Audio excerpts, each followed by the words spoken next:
A very good afternoon and welcome to today's edition of KTN Scholarly. Yet another Sunday and we're here just to talk sports. In studio, Abula, yesterday Arsenal. Yeah. You're crying all the way. No, it's a point. You gained a point. You gained a point. Yeah. So you're winning the league. Not quite sure. You're not winning the league. Okay, today Manchester United, Tottenham. That's a game that we have to wait and see what will happen. A game that we have to wait and see what is happening. Actually, just around the world of sports, a lot has been happening. Sevens team, not so good the results, but at least we're able to get to the plate semi-finals in the Sevens series, that is in Hong Kong. Still matters to do with athletics, marathons today, Rome Marathon, and also the Amsterdam, different marathons, different. Kenyans have been very impressive, just trying to chase the medals. You remember Rio Olympics is just down the line, and each and every Kenyan that is currently taking charge in any marathon outside the country just want to be impressive and maybe make to that team that will be representing Kenya in the Olympics. But still, a lot happened, and today we're going just to be highlighting the 5 top moments of the sporting in this week, but we're going to have that and much more after this little break. Just some of the reasons as to why I love sports so much. Every sporting individuals, every personality always want to impress. And just talking about matters of impressing, today at the Rotterdam Marathon, very impressive. Marius Kipserem just took gold after clocking 2 hours, 6 minutes, 6.10 seconds. So very impressive gold there for Kenya. And also another Kenyan that came third was Jeffrey Kirui, and that is just behind an Ethiopian, Solomon De Kitsa, who finished second. Let's take a look at what transpired in today's Rotterdam Marathon. In a different marathon, another Kenyan, Amos Kipruto, very impressively, another clocking an impressive time of 2 minutes, 8.12 seconds, and taking gold for Team Kenya, and this is now in Rome. Let's take a look at what transpired in Rome, a race that came earlier than the Rotterdam Marathon. From matters of the athletics, now we move to matters rugby, where the Kenya Sevens team, very impressively in the Hong Kong Sevens this year's edition. Actually, we got a very sad affair of beating against England, and that was a 33 mauling in the semi-finals of the plate category. But earlier, before that, we went on head-on against Fiji. Aside that, a lot of people say that they are going to run through the team Shujaa, but impressively, Kenya actually was able to withstand their attacks, and we lost, but it was a narrow victory, a narrow loss rather for Kenya, which was a 10-12 result. Let's take a look what transpired in that tie. We've actually accumulated 10 points in Hong Kong 7, but for me, Shujaa has been very impressive. Just looking at how we defended against New Zealand, now against Fiji, or Kenya, I don't know if you'll agree with me. Ayimba's charges are just proving a point that if they get enough support and maybe time, maybe you're going to get to a final one of these fine days.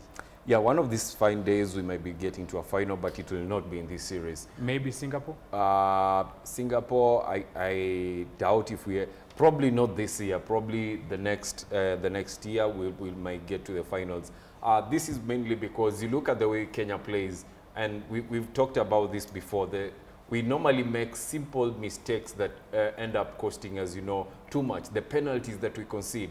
And if you look at the way we played in Hong Kong, what has been our major undoing is lack of experience. If you watch the game we played against England, the experience we need, we do not get it. Some of the young players are making mistakes that end up costing us in a big way. I will not want to pick out on specific players, but that ends up it's like a distort in the whole team. And I also think that in Hong Kong, the second day and the third day, the weather could have been a big undoing for us, because you see, it's like we could not hold on to the ball. The ball is, the ball swings around, but it slips away from us, and that's something that happened. We saw it happen yesterday against France. And today, in the 2 games that we played in the morning, it happened. So I also think the weather was a big factor in us. I know a lot of people usually say that the Kenya Sevens play well when it rains. So we can argue. We saw that today. Yeah, it was a big undoing. That was a big undoing for us. Kenya plays better, but that one never. It didn't happen today. Exactly. Okay. I don't know what's your take on Hong Kong Sevens so far? I think injuries played a big part, considering that we lost 4 players before we even went to Hong Kong, and we missed the power of Billy the Kid Odhiambo, who was instrumental in Vancouver. William Baka was there, and the commentators He was called calling him Billy the Kid. yeah, for Billy quite a the number of Kid, times. because they are used to him, the power that he shows, and he is a good player. Biko Adema also, his creativity is lacking there. So I think I think arguably we'll say we would have won the Fiji tie if we had a good kicker in that game. yeah, we've been missing kickers. Yeah. We've We been would- missing. Our conversions have been going wide. Yeah, our conversions have been going wide, and it's clear that the gap that Biko left was, you know, big enough, and nobody could step in and, you know, fill that. And, you know, for the federation to fly someone from Kenya to Hong Kong, you know, at a flight there, it would have taken lots of time, and then, you know, you add in fatigue for him to go and get into that team immediately. It could have been a major undoing. But now probably they'll fly somebody who will go to Singapore and then, you know, replace Biko, because he has he got a knock on his knee, so it's going to be, we have to wait and see who's going to feel that, because you look at Sami Oliech has been taking the kicks, and they've been going awfully wide, and some have been taken by Injera, and you know, we all know where his strength lies, so we have to wait and see. Wait and see. But all in all, Shujaa has been very, very impressive. But we wait and see if when we go to the other leg, maybe we're going to produce the goods and just qualify for the semi-finals, because it will be the second time that we'll do so. This time around, we've missed that at the expense of Fiji. England had the better laugh, the final laugh against us. So, but the Ayimbe Chargers are doing all that they need to do, and all that we have to do as Kenyans is just give them the support that they really, really require. Just talking about giving your team support, Abdullah Ahmed has been giving Arsenal support for quite a number of years now. And after yesterday, he said, maybe we won't win, we might win, but he's still saying that Leicester won't win the league. So yesterday, they got a thorough beating against West Ham, 3-0 mauling. Let's call it, because they were saying that they were almost 3-3. It was a draw, but it was almost a win for you. Abdullah was almost certain that it will be a win before that tie started. But in just some of the other matches that were there, Manchester City, very, very impressively, they secured a 2-1 win. Another team that was on a losing spree on the other side is Aston Villa, struggling. Their struggle is so real. So let's take a look, just the goals that made highlights in yesterday's English Premier League matches. I'm a very, very happy person because Arsenal drew against West Ham. Abdullah, what do you take of that? No, as I told you earlier, I think it's a point gained, because before the match, A point I know gained. it was a point gained. Not 2 points Lost. No. It was a tricky encounter, because you know what Slaven Bilic has done to the West Ham team. They have good players. They've been having good results recently, and it is a tough place to go. And you'll see this week, I think Manchester United is going to play them at the Upton Park. It's not going to be easy. So I think it's a point gain for Arsenal. Let's see what Sunderland are going to do today against Leicester. I don't know what's your take on the same thing. But I think you look at West Ham, Arsenal, you have to look at Wenger and wonder what was he thinking? Because you're playing a team that is first, very physical. Second, they're very fast. And then your defenders are not as tall as their main striker, Andy Carroll. You know, you have Andy Carroll there. You know that if Andy Carroll is going to be on the starting lineup, starting 11, they are definitely going to bring in crosses and he's going to bang them in. And that's what happened yesterday. All the 2 goals were from his head, 2. Then the third goal, Arsenal defenders were caught napping. You know, there's no way you're giving him it was almost more than 20 seconds. You give Andy Carroll 20 seconds, he's a striker. He's not going to laugh at you and give that ball back. No, and we all saw what he did. So you have to look at Wenger and ask yourself, what was he thinking of not playing Pa Mertesacker? And also, yes, Peter Cech may not be that, you know, let's say match fit, but you are playing very tall guys, and he's tall and taller than Ospina. Why was he not put in that match? If probably we had Peter Cech and Pa Mertesacker for the height, Arsenal could have gone, could have gotten from Upton Park with 3 points. But again, it's it's a game that has passed. Now they're focusing on the next game. Probably they get points from there, and now they have to rely on Manchester United to get 3 points from Tottenham. you know, Manchester United are relying on themselves, because Manchester United, if they don't win today, then maybe they're jeopardizing their chances of finishing in the top 4. So right now, as we go to the finish line, it's every team is fighting to finish in a better position. But Sabula, So just before the show, you said today you're supporting Manchester United. I will support Manchester United because Thank you very much. Let's end it there. Today, you're supporting Manchester United. Let's just take a look at the other games that will be making headlines today, because we have the ties very, very impressively, just as we've said. Sunderland is going to be hosting Leicester City. I don't know what you take for that tie. Very, very key, crucial match for Leicester City, who are just saying that we are dreaming, and our dream is still on. So will they have what it takes to go up against Sunderland? But remember, the start of the season, Leicester City against Sunderland, it was 4-2. Yeah, it was 4-2. It was the opening match, and but this time is different because Sunderland are fighting for their lives, and it's not going to be easy for Leicester, because right now, after Crystal Palace won against Norwich yesterday, they went the gap increased to 6 points between them and Sunderland. So if Sunderland want to survive the season, so they have to start from now. They have to start picking points, and they have to start from today. And do you think Sunderland is going to pick points in this match? It's looking at the momentum that Leicester are at the moment. It's going to be very difficult for Sunderland to pick a point from Leicester. As Abula said, we are heading into the penultimate stage of the league, and right now every team is looking to get points, position themselves for probably what will be a drop for some of the teams, a Champions League position for some, and a Europa League for some. But Leicester, they're living the dream.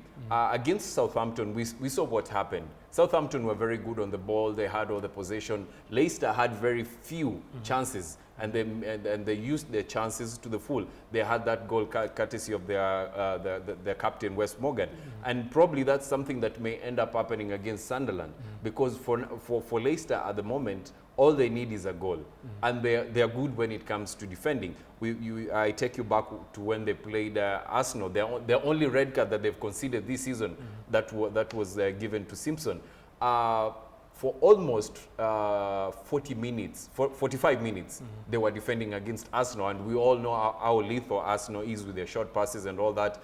And Arsenal had to nick in that one goal on the 94th minute of that game. So they are good when it comes to defense. And on a couple of occasions, we've seen how they play. They normally, they are behind the ball. They get back behind the ball. They let you have the ball. They let you come to their half. And when you lose that ball, they hit you with a very quick counter-attack, and they make sure that is a goal. They make sure that is a goal. Let's see if Vardy will produce the goals for them. Liverpool will be up against Stoke City. And remember, Liverpool, for the last 60 attempts that Stoke City have gone to Anfield to play against Liverpool, they've not secured a victory there. So Liverpool has an advantage against Stoke City playing at home. Tottenham, on the other side, playing against Manchester United. In their last 14 matches at White Hart Lane, Tottenham has not secured maximum points against Manchester United. So in the last 14, Manchester United have an advantage. So will that transpire in that tie? But let's just wait and see what transpires in this match. We just watch a promo that highlights Manchester United against Tottenham Hotspurs. Take a look. Mathare United have been having a very, very great season, and yesterday it was a 1-0 win against Stony Sugar. So just some of the matches that highlighted the local league. AFC Leopards on the other tie, they secured a crucial victory, and they're still tied top together with Tusker. And Tusker got an important victory on the other side. And for Tusker, it was a 2-1 against Western Stima. Kakamega Homeboys, after losing for quite a number of times, Nairobi City Stars got a beating. Nairobi City Stars, you'll all agree, after securing that important 1-0 win against AFC Leopards, and they've been winning matches that nobody expected them to win. Impressive, Bobby Ogola is what he's doing there. Yeah, they've been playing quite well. I've had the chance to watch a few matches of their matches, and they've been doing really well with the young players coming in, and Bobby Ogola also changing the style, their system of play. They've been playing really well, and I don't think that this time they are going to be in the relegation zone anytime this season. What do you make of this tie, or Kenya? Tusker FC, very, very impressively, and people are saying maybe they have what it takes to go all the way and bag this year's trophy. I remember before the season began, when I think Abula went to cover them when they were unveiling the new players. They had, I think, 7 or 8 new players that were scouted from different clubs, and the hype was there, like, you know, this is the team to watch this season. Tusker, for a while it has been the team to watch. And I think the season started, then got, I think, a loss. Then there were like 2 draws, and people were asking what's happening with Tusker. We thought this is the team to watch. But slowly they've just started to show us how good they are. The game against Western Stima, they were trailing. Western Stima had taken the lead, I think, in the second half. First half was 0-0. They were trailing in the second half. Then all of a sudden, they actually took charge of the game, and Coach Nkata ensured that he's taken the 3 points from Western Stima. So I think they are good, and they're actually title contenders for the 2016 season. Good and title contenders, but we'll be having some other local matches today, and the matches that have been scheduled for today includes the Gor Mahia's tie, which it's a side that is going to be going all the way against Ushuru. Ushuru, remember, they've been struggling. Gor Mahia have an advantage against them. Moroni Youth will be up against Bandari, but Bandari have an advantage against Moroni Youth, just comparing the statistics of last year's edition, where Moroni in the first leg, it was a 3-0 and then a 4-1 eventually at the GoTV tie. So Bandari might have what it takes there to Chris Moroni. Posta Rangers will be up against Ulinzi. Ulinzi Stars, the only side in the Kenya Premier League currently that has not lost, that is still unbeaten. So very, very impressive for Ulinzi Stars, another side that people are saying they're title contenders. Thika United will be going up against Chemelil Sugar. So just these are some of the matches that will be highlighting the soccer menu, and that is a local soccer menu in the today's action. But with that, now we do take a little break, a short break rather. But when we come back, we're going to be highlighting the top 5 moments of the week.